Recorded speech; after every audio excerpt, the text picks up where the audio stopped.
lesiones bacilares que tiene que hay dentro del pulmón en general o dentro de cualquier parte del cuerpo con respecto a esta enfermedad que es la tuberculosis, ¿sí? Con lesiones menores de 2 centímetros. Entonces yo ese tipo de lesiones voy a tener 4 grandes poblaciones, ¿sí? Que son la población extracelular, que es la que está dentro de las paredes, de las cavidades, en donde tengo la facilidad de que el Mycobacterium se multiplica rápidamente, y aquí tengo abundante población, 10 a la 8, 10 a la 12, son los pacientes que suelen tener BK3 cruces, por ejemplo. Tengo el otro grupo de poblaciones que son los intracelulares que están dentro del macrófago. El macrófago, el Mycobacterium vive a un pH ácido, entonces aquí la multiplicación es lenta y difícil, pero no es imposible. Tengo la otra población que es la del Cassium, donde la multiplicación es ya muy ocasional, muy de vez en cuando, en donde hay una baja tensión de oxígeno y tengo muy baja población.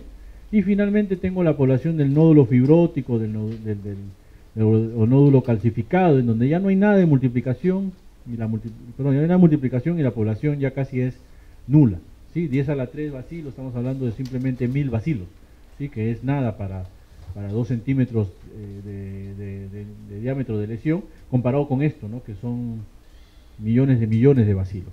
¿Ok? Entonces, entender esto de la población me sirve para entender el mensaje del antibiótico que yo le voy a dar a estos bacilos. Entonces, cuando yo tengo un tipo de población extracelular en donde el metabolismo es activo, lo que yo necesito darle a ese bacilo son fármacos, o lo que necesito tener para poder vencer ese bacilo, son fármacos de acción bactericida, ¿sí? Básicamente la rifampicina, la isoniazida y el strepto, ¿sí? Y la más importante de aquí, de estos fármacos, el más importante es la isoniazida, ¿ok? Y la res vive en la caverna, ¿no? Para que uno pueda recordarlo, ¿ok? El otro tipo de población es la que está dentro del macrófago, la que se metaboliza lentamente, de manera difícil pero no imposible, y estos son los persistentes, ¿ok? Los persistentes, lo que necesito yo es fármacos de acción esterilizantes, ¿sí? Como la rifampicina, la piracinamida, la sinacida, que tengan la posibilidad de poder actuar a la condición ácida que me está dando el macrófago, ¿sí? Entonces, si el macrófago es casi igual que un RPM, como un RPH. Y falta una que lo vamos a ver después. ¿Ok? Entonces, el antituberculoso que actúa intracelularmente, ¿cuál es? De los que están ahí, rifampicina. ¿Ok? Son 3: rifampicina, piracinamida y isoniazida. Aquí es la rifampicina. Y el último es el que está dentro del Cassium, que es un BK durmiente. Ese no me va a hacer mayor peligro, ese está durmiendo ahí. El problema es cuando se despierta, ¿ok? Pero ese está durmiendo. Entonces aquí tengo que actuar con fármacos que me lo atonten, que no tanto me lo atonten, sino que me aseguren que se va a morir esa bacteria. Entonces a esto yo le doy fármacos esterilizantes, con los cuales están la rifampicina y la isoniazida. No le doy la piracinamida porque la piracinamida básicamente va a actuar en el macrófago, no va a actuar en otro lado, ¿sí? Entonces, si ustedes se dan cuenta, bueno, ahorita lo vamos a ver, el fármaco del tuberculoso que actúa mejor en las lesiones casiosas de lo que están aquí, ¿cuál es? ¿Que actúa mejor? Regresamos. ¿Sí? El que actúa mejor, que es bactericida, porque es un ácido bacteriostático, es la rifampicina, ¿ok? La letra E. Es el que actúa mejor. Muy bien. Entonces, si ustedes se dan cuenta, en población intracelular, isoniazida, rifampicina, piracinamida; en el extracelular, rifampicina, isoniazida, strepto y etambutol; y en poblaciones extracelulares en el Cassium, la rifampicina y la isoniazida. ¿Cuál es la que se repite siempre? ¿Cuál? Isoniazida y rifampicina. Son los dos que se repiten para los 3 tipos de bacterias, para los 3 tipos de poblaciones. Por eso es que eso se llama núcleo básico. Son las 2 medicinas que no deben de faltar. Porque si me falta una, más o menos lo puedo subsanar con otras. Pero si me faltan los 2, ya me quedo sin drogas. Y por eso se llama tuberculosis MDR. ¿Ok? Ya no tengo núcleo básico, ahora tengo que darle otro núcleo, que es el núcleo segunda línea, que son las quinolonas y los inyectables. Los inyectables básicamente van a actuar acá. Pero la quinolona tiene la ventaja que actúa en las 3 poblaciones nuevamente. Por eso un paciente XDR es aquel que es resistente a quinolona y a inyectables, porque ya no tengo otro núcleo básico, ¿sí? Y hay algunos estudios que dicen que yo puedo ser resistente a inyectable. El problema realmente es ser resistente a la quinolona, porque la quinolona actúa en las 3 poblaciones. Como digo, inyectable básicamente actúa aquí, en esta población de acá. La quinolona es la que actúa en las 3.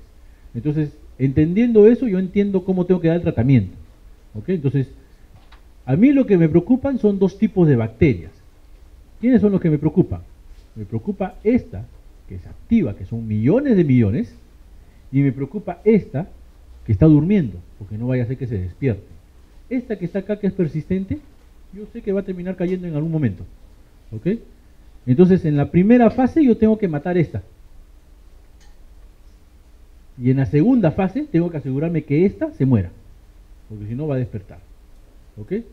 Entonces, una primera fase mal dada, esa de que dura 2 meses, isoniazida, rifampicina, tamutol, piracinamida, una primera fase mal dada, ¿cuál me va a complicar? ¿Cuáles las bacterias?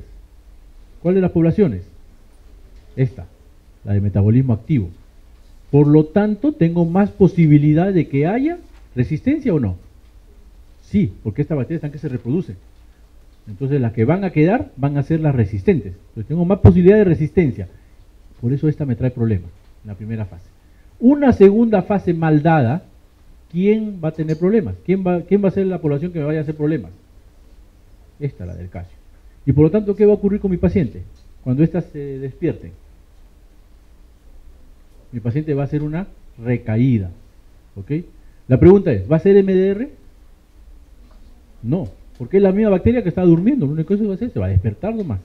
No necesariamente va a ser MDR. ¿Ok? Entonces, una primera fase mal llevada se va a traducir en MDR. Una segunda fase mal llevada se va a traducir en recaída. Y la explicación es esto, la fisiopatología. ¿Okay? Y aquí quiero hacer un paréntesis, ya sé que ya hubo el break, pero igualito quiero hacer un paréntesis, para decirle algo que yo siempre le digo a todos los alumnos o a todas las personas que tengo al costado, que fue lo que me dijeron a mí, cuando yo estaba con ustedes. ¿Okay? 2 cosas. Primero, que es importantísimo, siempre regresen a lo básico. ¿Qué cosa es lo básico? Anatomía, fisiología y fisiopato. Histología quizás, pero siempre regresen a la anatomía y a la fisiología, siempre. Entiendo eso bien, voy a entender fisiopato. Entiendo fisiopato, voy a atender todas las enfermedades. No entiendo fisiopato, no vamos a pretender que van a tener un excelente dominio de la terapéutica, porque para entender la terapéutica tengo que entender la fisiopatología. ¿Okay? Para todas las especialidades, ahorita lo estamos haciendo con tuberculosis, para neumonía, para todas es igual. ¿Sí? ¿Por qué el paciente que tiene una neumonía atípica le tenemos que dar corticoides, le tenemos que dar inhaladores? Porque la ileostasis hace que se llene de flema en mi bronquio y por lo tanto se complica como una broncoconstricción. Le tengo que dar algo que disminuya la ileostasis. ¿Sí? Le tengo que dar algún tipo de antiinflamatorio y por eso le doy corticoides. ¿Sí? Pero es fisiopatológicamente. Lo que yo quiero que ustedes entiendan es esto, la fisiopatología. ¿Okay? Olvídense que se van a aprender de memoria. La memoria es igual que una mujer, traicionera y mala. Y vengativa.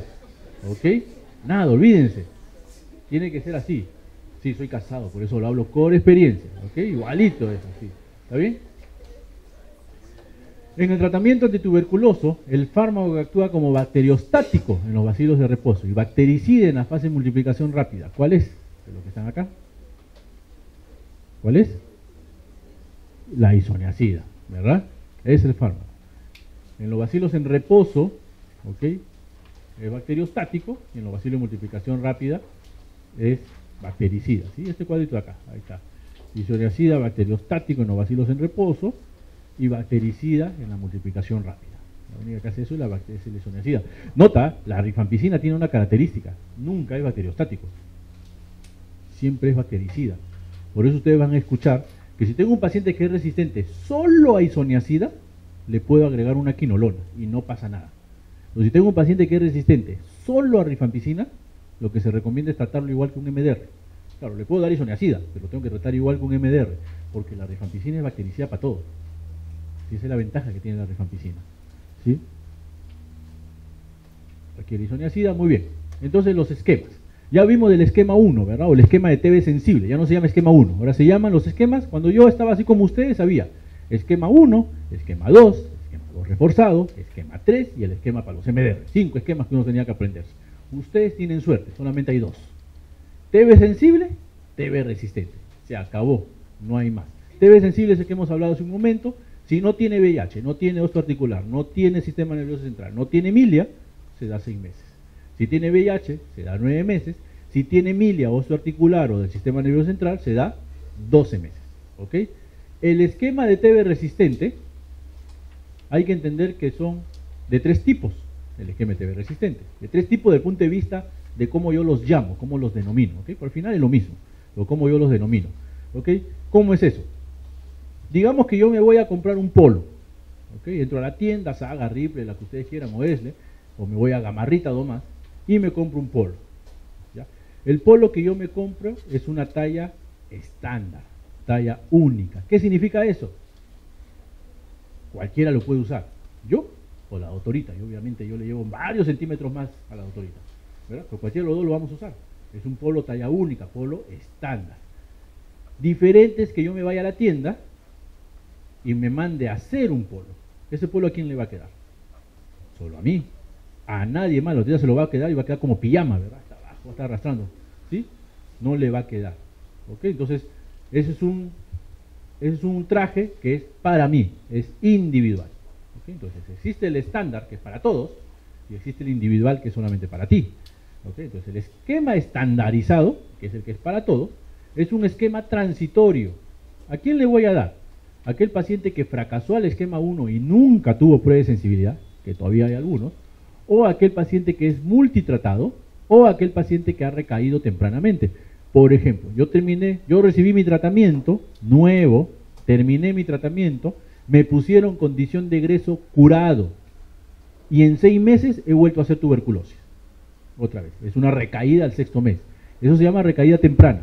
Lo que dice la teoría es que yo puedo recaer más de 2 años para decir que me he vuelto a infectar. Si es después de los 2 años, lo más probable es que me he vuelto a contagiar. Pero si ha sido antes de los 2 años, es muy probable que sea el mismo germen. Y por lo tanto existe la posibilidad de que no sea sensible, de que sea MDR. Como existe esa posibilidad, recién le voy a pedir prueba de sensibilidad. Mientras tanto, ¿qué tratamiento le voy a dar? Tratamiento estandarizado.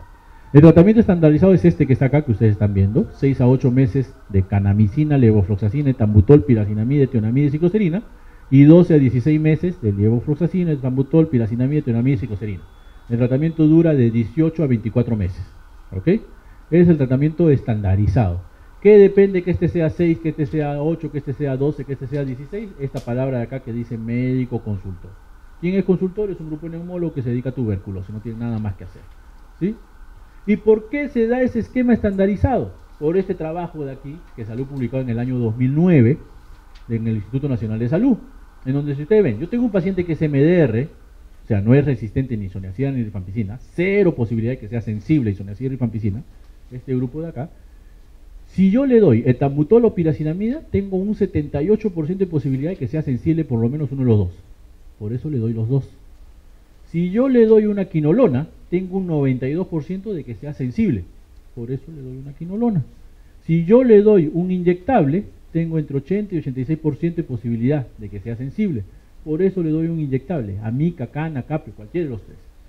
Le puedo dar PAS o cicloserina con una alta posibilidad de que mi paciente sea sensible, ¿ya? Pero el problema es que el PAS, no sé si alguna vez han tomado PAS, yo les recomiendo que prueben el PAS. Si no prueba el PAS, ¡ay! Mismo vomita, ¿sí? Porque tiene un sabor amargo y produce una gastritis terrible. Entonces se ha reemplazado el PAS por la etionamida, que tiene un 72% de probabilidad de que el paciente sea sensible. Entonces, de acuerdo a este esquema de acá, es que yo armé, bueno, no yo, ¿no? La norma técnica se armó este otro esquema de acá, ¿sí? Que es un esquema que tenga una posibilidad mayor de 70% de que, muy independientemente que solamente sea MDR, sea sensible a todo lo demás, más del 70%. Puede ser que sea resistente a alguno de esos. Cuando ya es resistente, cuando yo me llega a su prueba de sensibilidad completa, ya le cambio de nombre. Ya no se llama estandarizado, sino se llama individualizado, porque es un esquema hecho con la prueba de sensibilidad de ese paciente. ¿Estamos? La pregunta es, ¿qué ocurre con aquel paciente que solamente tengo prueba de sensibilidad de primera línea o una prueba de sensibilidad rápida? ¿Cómo le voy a llamar ese esquema? No le puedo llamar individualizado. Individualizado es cuando tengo todas las drogas, porque lo que le voy a dar al paciente es segunda línea. Si no tengo la segunda línea y solamente tengo la primera línea o una prueba rápida, yo no le llamo individualizado, tampoco le voy a llamar estandarizado, porque el paciente ya tiene presensibilidad. La definición de estandarizado es no tiene, yo creo que es MDR, no tiene presensibilidad, pero si ya tiene una presensibilidad que me demuestra que es MDR, pero no tengo segunda línea, no se llama individualizado, eso se llama empírico, ¿ok?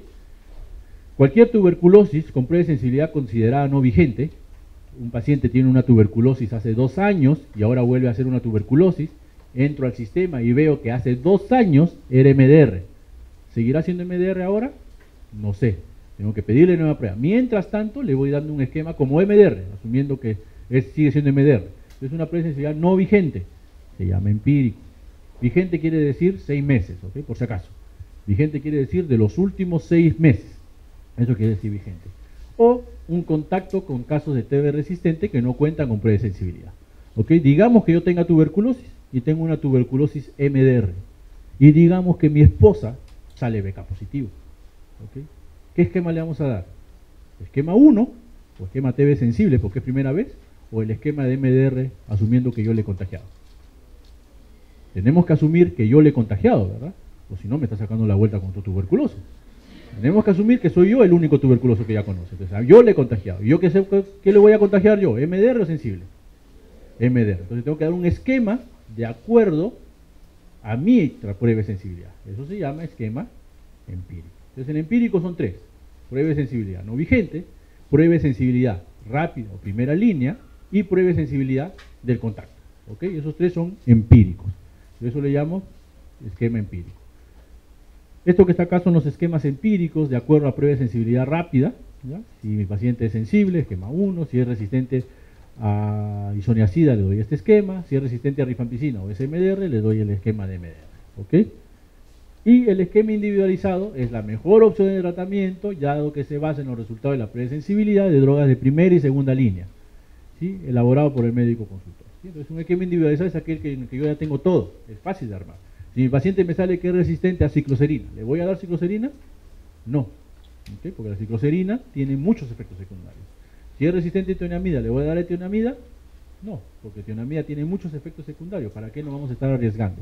Le damos a lo que es sensible, nada más. Eso es lo que es el esquema de MDR. ¿Sí? Y ahora algo sobre efectos adversos. Neuritis óptica, ¿quién da? El etambutol. Hepatotoxicidad tipo colestásico con elevación de bilirrubinas. ¿Ah? Eso es rifampicina. Neuritis periférica, hepatotoxicidad, eso es lesionacida, ¿ok? Es lesionacida. Náusea, vómito, hiperuricemia, piracinamida y nefrotoxicidad, la streptomicina, ¿ok? ¿Quién da mareos, náuseas, convulsiones, psicosis, depresión? Es de segunda línea, por si acaso. Eso es la cicloserina, ¿ok? ¿Quién hace problemas de tendones, de músculos, de articulaciones? Eso es las quinolonas, ¿sí? Entonces yo tengo que saber eso. Yo le dije que le tenía que decir 2 cosas en el paréntesis, ¿verdad? Solamente les he dicho una. ¿Cuál es la segunda? Cuando vayan a dar un medicamento, apréndanse ese medicamento. Los AINES son un montón. Apréndanse un AINES nada más. Ibuprofeno. Y para todo el mundo den ibuprofeno. El ibuprofeno se lo saben bien. Dosis, sobredosis, efectos secundarios, qué hacer en caso de complicaciones. Se saben un fármaco bien. ¿Ok? No es, a ver, a mí alguna vez me enseñaron que podía dar, si que mi niño tiene fiebre, meloxicam. Ya señora, tome su meloxicam. ¿Cuánto? Lo que usted quiere, igualito le va a bajar la fiebre, ¿verdad? Así no es, ¿sí? Entonces, tienen que saber un fármaco aunque sea. Eso es lo otro que yo le iba a decir, porque esos son los efectos secundarios, ¿sí?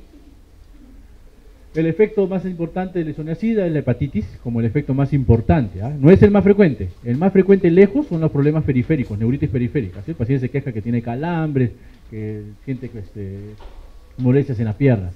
Varón de 53 años, con BK positivo, inicia esquema 1, presenta alteración de la visión de colores, ¿sí? El rojo lo ve verde, el verde lo ve rojo, no es una mujer manejando, ¿sí? Es un varón que tiene tuberculosis. ¿Qué fármacos produce este efecto adverso? Eso se llama neuritis óptica, ¿verdad? Alteraciones visuales en los colores, ve el verde y ve el rojo y los confunde, eso se llama neuritis óptica. ¿Y quién es el culpable? El etambutol. ¿Cuál es la causa por la que está contraindicada en etambutol en niños menores de 7 años? Básicamente la neuritis óptica, ¿ok? Ahora, esta es pregunta del 2010, ¿ya? En el 2013, después de revisar varias guías, concluimos que no pasa nada. ¿Okay? Por lo menos en niños menores de 2 años no pasa nada. Niños mayores de 2 años le pueden dar etambutol sin ningún problema. Niños menores de 2 años, yo creo que no pasa nada, pero los pediatras todavía no han decidido que no pasa nada. ¿Sí? Pero no hay ningún estudio que demuestre que sí pase algo. ¿Ya? Pero en la norma técnica actual lo que dice es que mayores de 2 años ya se puede dar etambutol sin ningún temor. En el tratamiento de la tuberculosis, en un paciente por gota, ¿qué fármaco no se debe indicar? ¿Cuál? Piracinamida, esa es la respuesta. Gota igual piracinamida. No sé si la pregunta sea no se debe indicar, ¿eh? La pregunta debe ser se debe indicar con cuidado. ¿Okay?